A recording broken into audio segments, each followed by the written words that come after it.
At precisely 13:29 hours, a drone took off from Iran's southern coastline, locking its course straight toward the USS Abraham Lincoln, a formidable nuclear-powered aircraft carrier housing 5,700 American personnel. The Iranian team at the controls likely assumed it was just another routine mission, aiming to collect some footage they would later craft into yet another propaganda video. However, everything changed in mere seconds.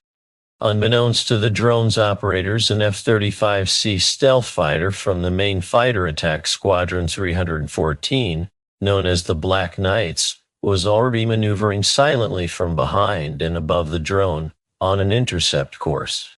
There was no radar ping, no radio transmissions, and no electronic emissions of any kind. The F-35 had been conducting a combat patrol about 30 miles to the east when the strike group redirected it toward this contact. The pilot did not accelerate or activate the fighter's single sensor. The approach was wholly passive. The F-35 possessed technology that the Shahed 139 drone had no means to detect or counter, technology that only worked if the Iranians remained unaware of the stealth fighter's presence. This was the F-35's distributed aperture system. 6 infrared cameras seamlessly integrated around the airframe, creating a 360-degree thermal image projected directly into the pilot's helmet visor. These cameras detect heat passively, meaning the F-35 could spot a target much like a security camera detecting a burglar in the dark, without turning on a light or making a sound. Meanwhile, the operators of the Islamic Revolutionary Guard Corps, IRGC, back in Iran monitored the satellite feed, which depicted a perfectly ordinary reconnaissance flight. Clear skies, calm seas, and the carrier formation slowly expanding in the frame. They remained completely oblivious to the fact that a stealth fighter was lurking just behind their drone, like a highway patrol car waiting silently on the shoulder. Every second they remained unaware, the F-35's passive sensors were meticulously recording all activity. Every frequency the drone used for its satellite link, every command protocol its controllers sent, every electronic emission from its sensor package. The satellite uplink intelligence alone was invaluable. Once the frequency, modulation, and encryption handshake were decoded, tracking a single drone was no longer the goal. Instead, every drone across the entire fleet using the same data link architecture could be monitored. While Iran had dispatched a drone to gather intelligence on the carrier had dispatched something far more advanced to gather intelligence on the drone.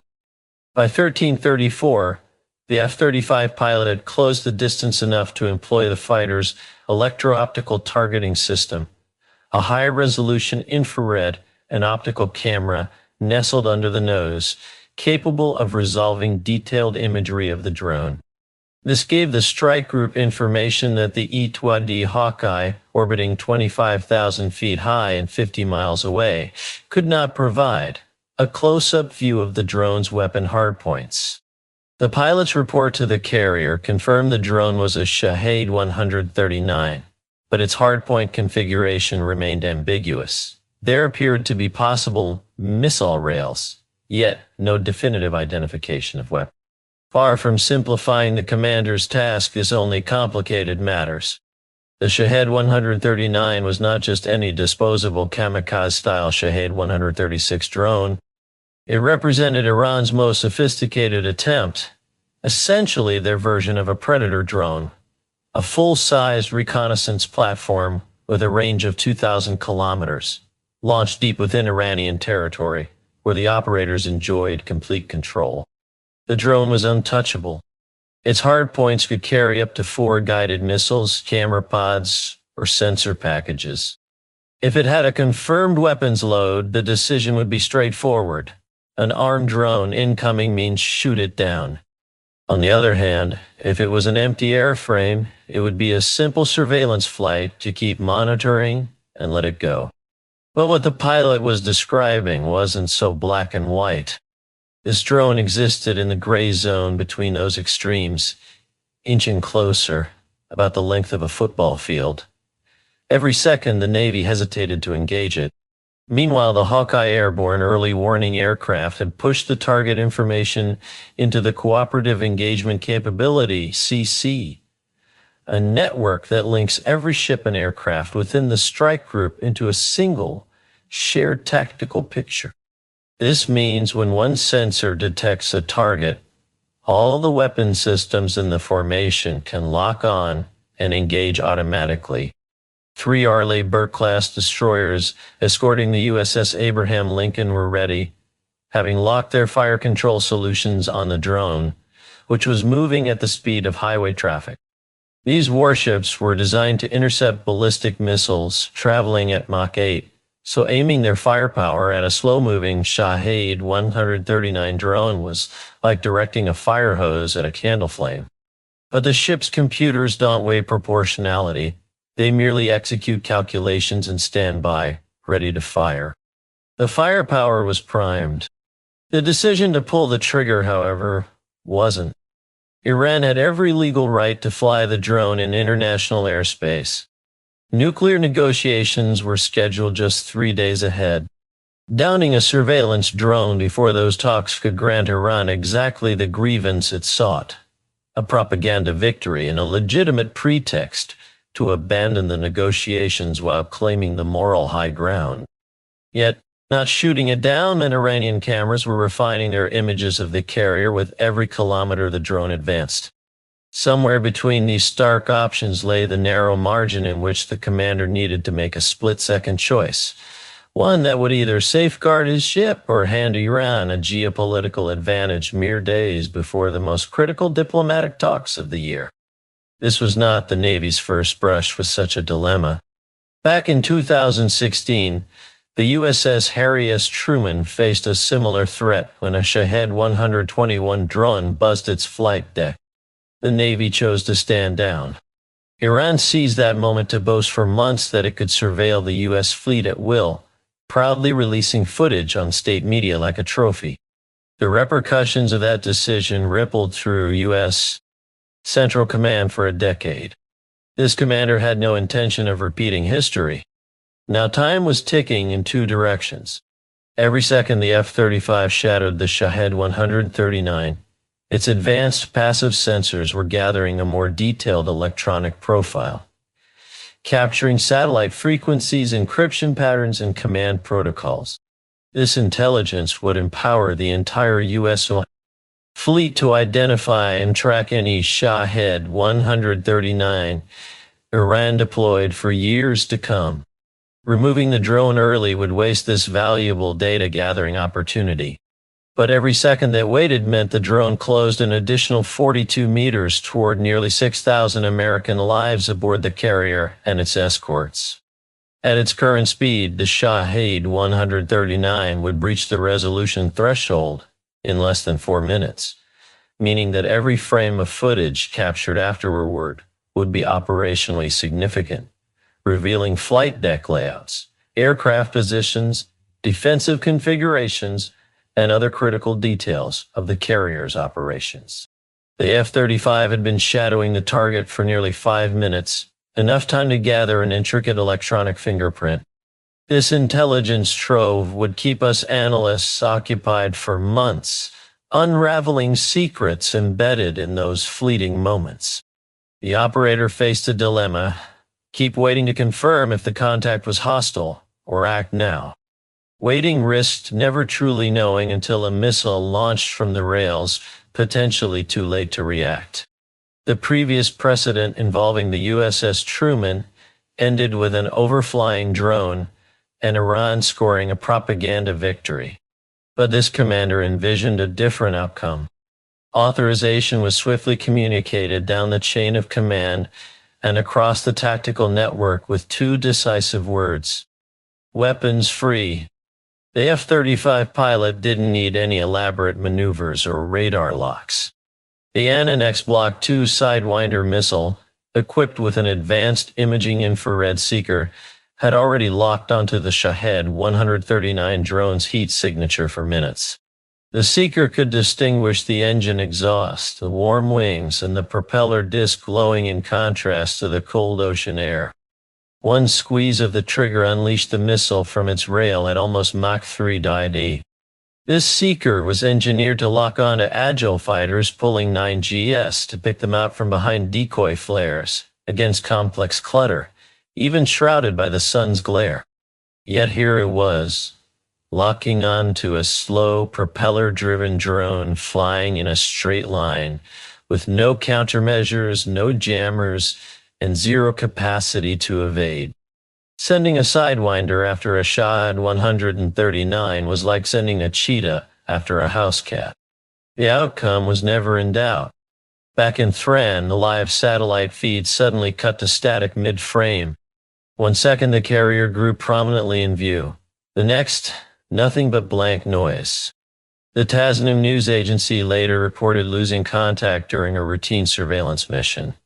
Conveniently silent on the missile strike and the 5-minute data haul they never consented to.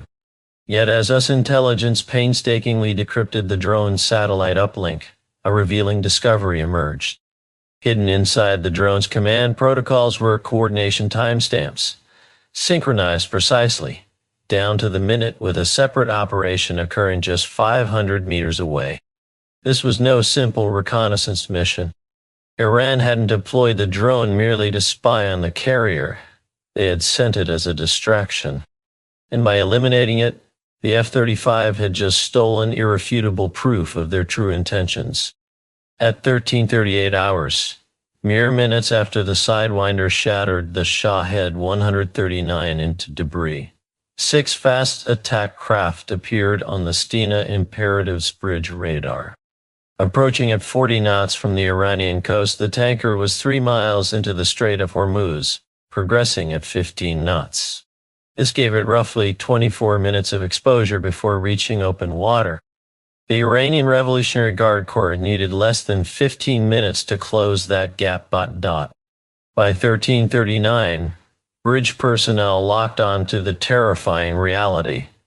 6 sleek, low-profile fiberglass vessels moving in a V formation. Each was armed with bow-mounted .50 caliber machine guns, belts of ammunition ready to feed the guns, and boarding equipment meticulously staged on the nearest deck, grappling hooks, ladders, and armed men wearing tactical vests. Behind them, the Mohair reconnaissance drone circled at 5,000 feet, beaming the entire scene into an IRGC command center, confident this assault would conclude within 15 minutes, just in time for the evening news. At 1340, the lead boat swept across the tanker's bow at a distance of 300 meters. Another craft sped down along the port side, close enough to... The crew quickly took their positions, the gun team crouching behind the formidable .50 caliber machine gun. Meanwhile, the other 4 sailors spread out, forming a rotating box formation that covered every possible approach angle with vigilant precision. Suddenly, the radio crackled to life, and an accentuated English voice delivered a sharp, no-nonsense order. "Stena Imperative, stop your vessel immediately. Prepare to be boarded."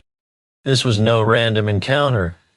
The Islamic Revolutionary Guard Corps, IRGC, had played this game before. In 2019, they had seized the Stena Imperative itself, the same ship, navigating the same treacherous waters, and held the crew captive for a grueling 71 days. Throughout that ordeal, the world had issued statements, yet no effective action was taken. The IRGC had followed the same pattern repeatedly: surround the vessel, board with military precision, and manufacture a hostage crisis that could drag on for months or longer. They had snatched other ships too: the Advantage Suite, the Neuvi, the St. Nicholas, each case unfolding with identical steps. But the key to their success was swift completion, getting the job done before any force capable of turning the tide could intervene.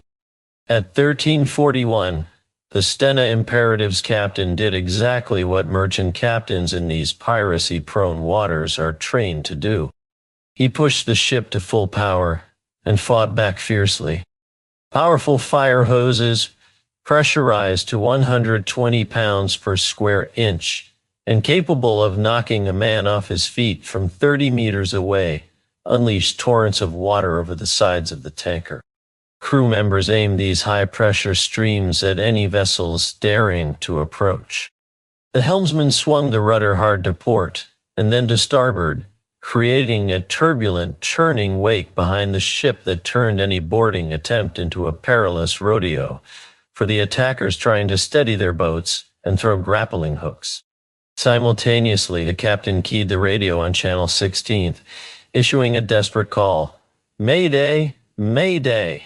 Mayday! Mayday! Stena imperative. Strait of Hormuz. 6 military vessels attempting to board, requesting immediate assistance.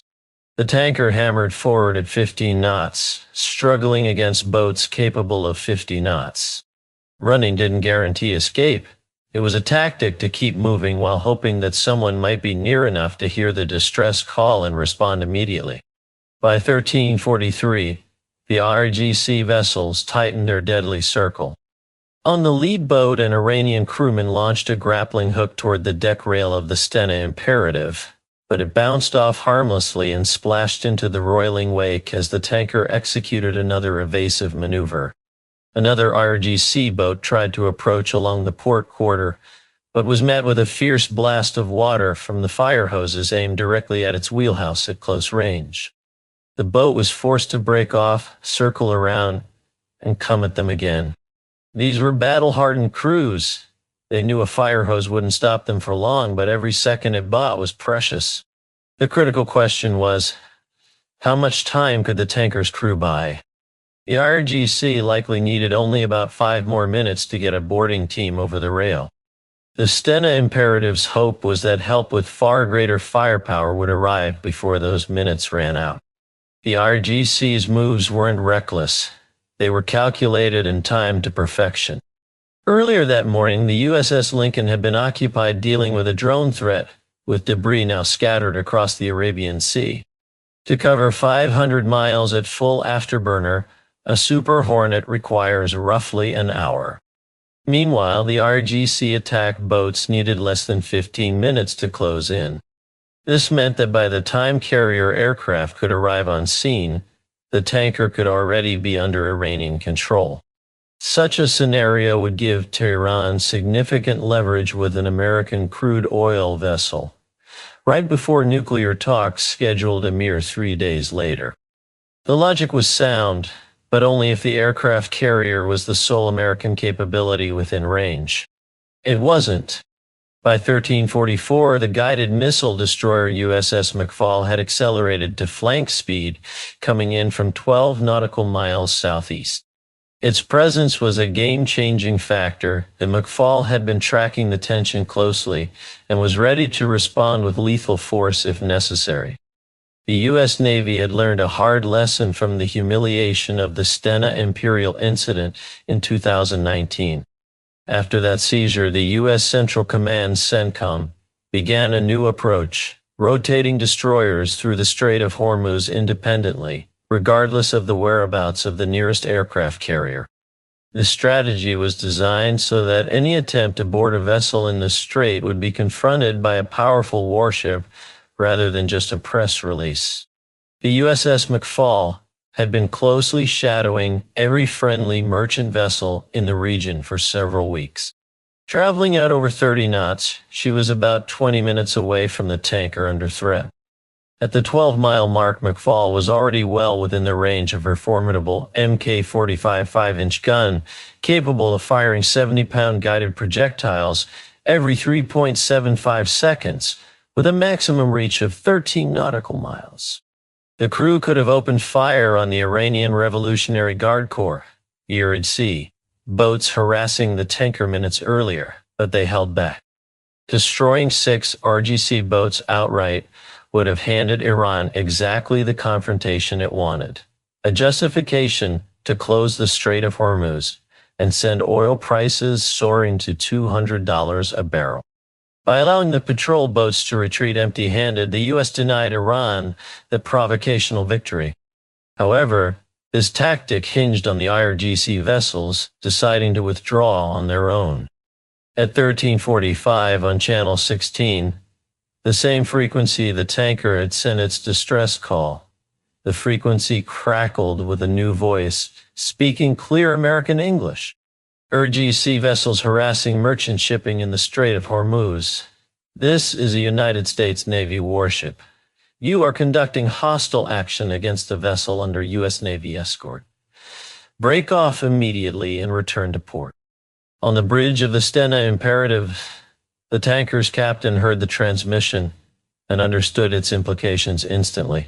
His crew did too. They kept the loading hoses flowing and the rudder turning, but for the first time in 7 minutes, the balance of power shifted. The IRGC boat commanders also heard the stern warning. Now the question was whether they believed it. Was an American warship truly close enough to back up the threat? Or was this just a bluff by a destroyer miles away trying to buy time? At 13:46, the horizon answered their doubt. The McFall burst into view, nearly 9,000 tons of American naval might cutting through the strait at flank speed. Bow waves sent sprays of water 20 feet high. The barrel of the Mk-45 5-inch gun was visibly trained on the IRGC formation. Above, contrails from F-15 Strike Eagles from Al Udeid Air Base in Qatar, some 300 to 350 miles away, carved bright white lines across the sky at 20,000 feet. Sniper targeting pods were locked on the boats below, ready to engage if necessary. The IRGC had banked their entire operation on the assumption that distracting the one nearby aircraft carrier would leave the strait unguarded. Now they faced undeniable proof that this was not the case. The aggressive boarding attempts ceased immediately. Nevertheless, the IRGC boats circled the tanker, caught between pride and confusion, neither willing to retreat fully nor brave enough to continue their harassment under the watchful gun barrels and overhead strike fighters. Meanwhile, the McFall's Mk-38 chain guns, 25mm automatic cannons mounted on stabilized turrets, capable of shredding fiberglass hulls like a belt sander cutting through plywood, tracked the movements of the nearest IRGC craft with relentless precision. The situation remained tense, but the overwhelming presence of the U.S. warship and its airborne support had clearly neutralized the immediate threat. The steady, unblinking precision of a weapon system was on full display. Suddenly, Channel 16 crackled to life again. IRGC vessels, came the voice. This is Coalition Warship 74. You have been warned. Break off now. The commanders of the IRGC boats now faced a stark reality that contradicted everything their mission briefing had promised. Their 50 caliber machine guns, effective only against tanker bridge windows and unarmed merchant crews, were no match for the hull of a destroyer. Each 50 caliber round barely left a scratch. Scuffs a junior sailor could easily buff out with a paint roller during an afternoon. Meanwhile, their Magier drone had been circling overhead with authority for 8 minutes, now sharing the airspace with F-15 East jets. These pilots had spent 2 years shooting down Iranian-built drones over the Red Sea, honing their skills. The boarding ladders remained firmly on deck because the tanker captain, armed with fire hoses and a rudder, ensured they stayed put. Approaching swiftly from the south was a destroyer, its 5-inch guns capable of firing 16 rounds per minute at targets no larger than speedboats. All at ranges the 50 caliber guns couldn't even dream of reaching. At precisely 13:49, the lead boat suddenly broke formation, accelerating towards the Iranian coast. 3 more boats followed immediately, their engines screaming at power levels likely never pushed outside of training sessions. Seconds later, the final 2 boats peeled off, and the once disciplined V formation, so formidable just 11 minutes earlier, dissolved into 6 separate wakes, all heading toward Iran. The Magier drone dutifully recorded this entire retreat for an IRGC command center, no doubt expecting very different footage. Meanwhile, the McFall successfully escorted the Stena Imperative through the remainder of the strait, crew safe, cargo intact. 1/5 of the world's oil continued to flow through this crucial choke point, as if the Iranians had never even left port. If you enjoyed this video, we believe you'll love the other video now on screen. Until next time, goodbye.